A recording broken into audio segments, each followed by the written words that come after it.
Chapter 3. Electra got up from the sofa. She had decided this was the best place to sleep. She didn't want an argument, really didn't want his wandering hands on her body, and just needed a good sleep. The TV was still on from the night before. She had changed the setting once, so it didn't automatically switch off after a period of inactivity, and hadn't worked out how to change it back. She reached for the remote and found that it had dropped into the deepest recesses between the cushions. It was a second-hand sofa that had stood her in good stead.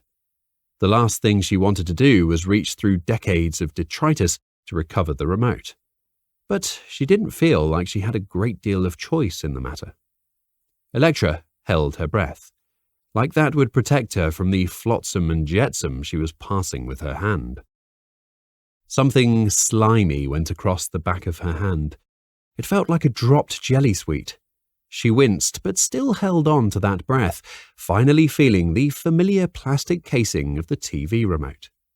When it was back on the surface of the sofa, Electra pushed the on-off button and sank back into her sleeping position. She would get another half an hour. By that time, he would probably be out of the building and on his way to work. She could then have the run of the place to herself.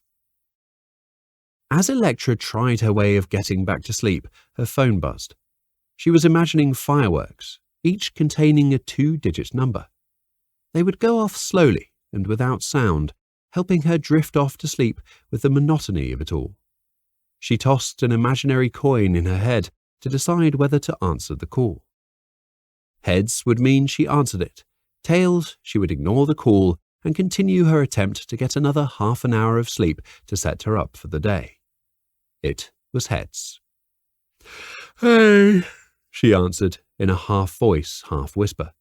"Electra, we need you at the George Washington Golf Club as soon as possible." "Okay, Gus. Give me 15 minutes.